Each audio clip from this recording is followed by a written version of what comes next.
Alors, la période embryonnaire, ça correspond aux deux premiers mois de développement. Alors, de la première à la troisième semaine, vous avez commencé à voir, et nous verrons que, eh bien, vous avez une migration de l'œuf dans la cavité utérine. Ça, c'est la première semaine de vie libre. Puis, l'implantation de l'œuf dans la cavité utérine, deuxième semaine. Parallèlement à cette implantation, on va donc avoir une évolution du blastocyste avec donc le bouton embryonnaire qui va s'organiser en un embryon didermique.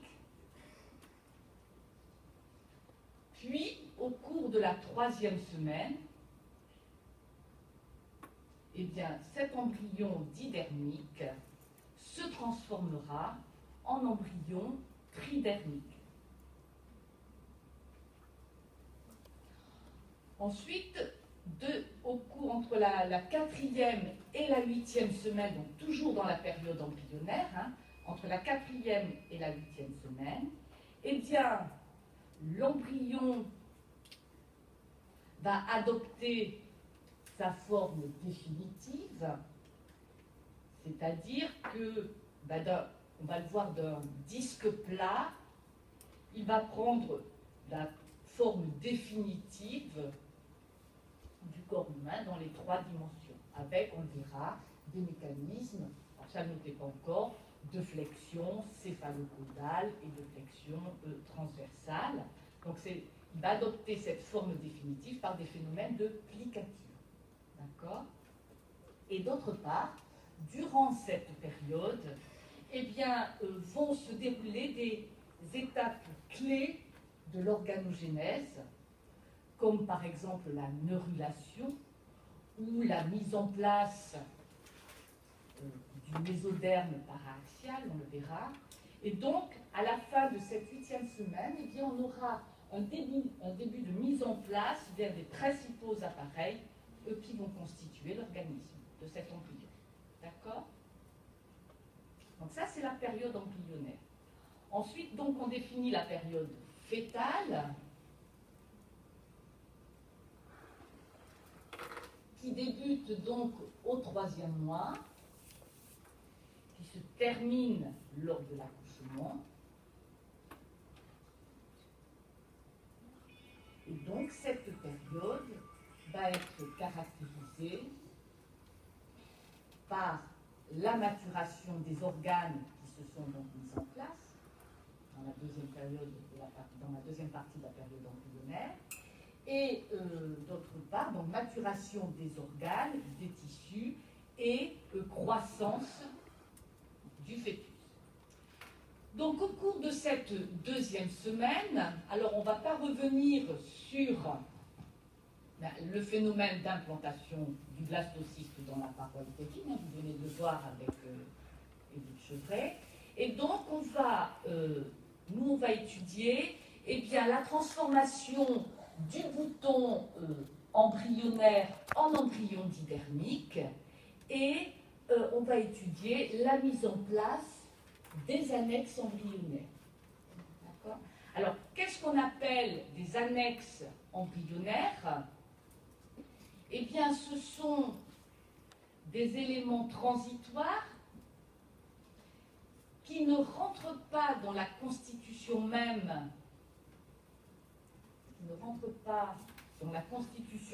de l'embryon, mais ce sont des éléments qui sont indispensables à la mise en place et au développement harmonieux de l'embryon.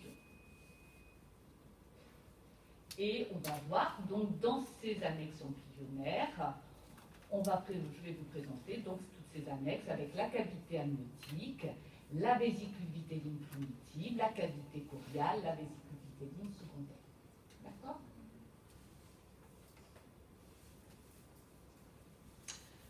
Donc, ce premier élément événement que nous allons étudier, c'est la transformation du blastocyste en disque embryonnaire didermique. Donc, ces événements se déroulent au cours de la deuxième semaine avec la transformation de ce bouton embryonnaire. En fait, vers le 7e jour de développement,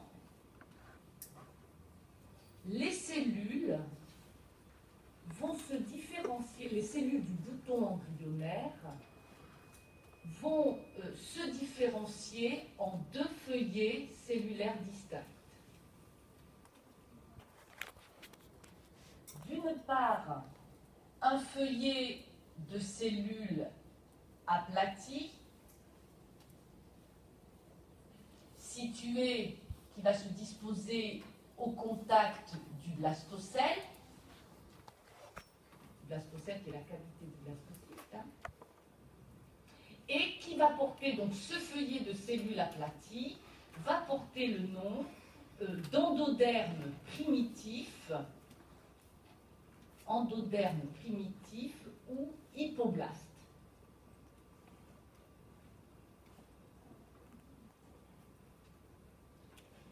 Et puis il va se mettre aussi en place un deuxième feuillet cellulaire, lui constitué de cellules cylindriques. Alors vous verrez quand vous étudierez les épithéliomes en histologie, quand on parle de cellules cylindriques, ce sont des cellules qui sont plus hautes que larges. D'accord? On parle de cellules prismatiques ou de cellules cylindriques. D'accord? Donc, l'endoderme primitif ou l'hypoblaste, ce sont des cellules aplaties. Les cellules, donc le deuxième feuillet, est constitué de cellules hautes, les cellules cylindriques, et ce feuillet cellulaire va porter le nom d'épiblaste.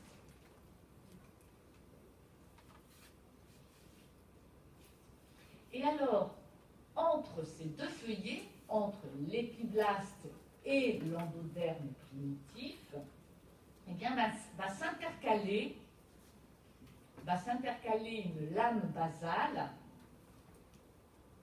Alors, qu'est-ce que c'est qu'une lame basale? Eh bien, c'est, vous le verrez quand vous ferez les épithéliums, vous étudierez les épithéliums en histologie, c'est une structure constituée d'eau, d'ions minéraux, mais surtout de protéines et de glycoprotéines.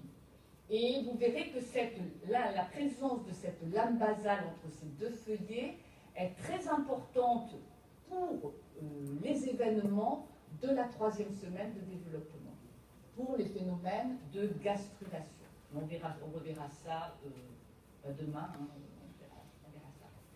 Donc, la présence d'une lame basale entre l'épiblaste et l'endoderme primitif. Alors, ces 2 feuillets cellulaires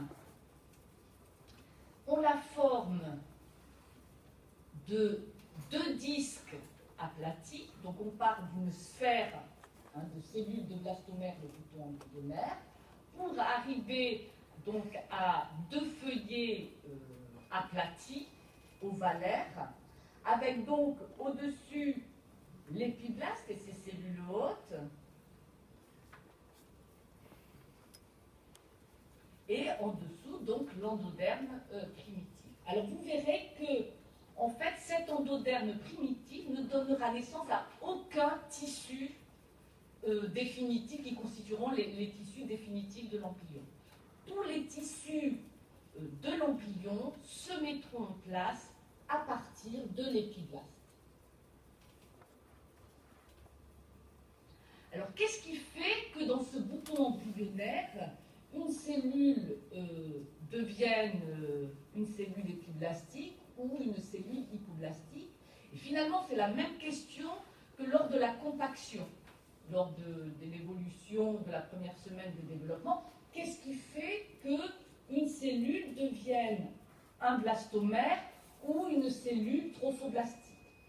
En fait, il y a des chercheurs ont fait des expériences notamment de transplantation de blastomères, et il semble que les mécanismes, en fait, que c'est la position de la cellule du d'une cellule donnée dans la structure, c'est sa position, eh bien, qui va gouverner son devenir. C'est-à-dire que, par exemple, lors de la compaction, il y a eu comme ça des greffes de blastomères. Si vous greffez ces blastomères en superficie de la morula, eh bien, ces cellules vont devenir trophoblastes. D'accord? Si elles sont profondément transplantées à l'intérieur de cette morula, eh bien, ces cellules deviendront boutons embryonnaires. Et on pense que pour la mise en place de cet embryon didermique, c'est la même chose. C'est la position de la cellule du bouton, dans le bouton embryonnaire qui va prédire en fait son devenir, soit devenir une cellule épiblastique, soit devenir une cellule hypoblastique. D'accord? Alors, au cours de cette deuxième semaine, donc, voici ici, alors je vous ai représenté le schéma, donc là vous reconnaissez bien le blastocyste, hein, avec donc entouré du trophoblaste. Alors là, je n'ai pas représenté le cyto et le syncytiotrophoblaste hein, pour des soucis de simplification. Et ici, donc, le bouton embryonnaire. Et c'est ce bouton embryonnaire qui donc se transforme en disque embryonnaire didermique avec donc un feuillet, vous voyez, donc c'est une forme de disque, hein, disque constitué de deux feuillets aplatis, d'accord, comme ça, avec donc au-dessus le feuillet de cellules cylindriques qui correspond à l'épiblaste, et en dessous, au contact du blastocèle, vous avez un feuillet de cellules aplaties qui correspond à l'endoderme primitif ou l'hypoblaste. Et je vous ai dit, entre ces deux disques, entre ces deux feuillets cellulaires, eh bien, vous avez cette lame basale, qui est donc une substance acellulaire, il n'y a pas de cellules dedans, hein, c'est uniquement en solution beaucoup de protéines, et notamment de glycoprotéines, qui seront importantes pour les phénomènes de migration cellulaire et les phénomènes de gastrulation, comme on le verra plus tard. Alors, ce qu'il faut bien réaliser, c'est que au cours de cette deuxième semaine, la croissance de l'embryon est très lente. Et à ce stade-là, notre embryon, il fait environ 0,1-0,2 mm de grand axe. D'accord? Donc c'est vraiment une toute petite structure. Donc croissance lente à ce stade-là. Et donc va rapidement se mettre en place la première annexe embryonnaire, c'est-à-dire la cavité amniotique. D'accord? Donc, mise en place, deuxième élément, mise en place de la cavité amniotique et très rapidement suivant, mise en place de la vésicule vitelline primitive. Alors, la cavité amniotique, elle commence à se former vers le 8e jour. Cette cavité amniotique va se former par apoptose des cellules centrales de l'épiblaste et donc par l'intermédiaire de l'éruption de liquide dans cette cavité qui va se creuser du fait de la mort des cellules qui étaient situées à cet endroit-là.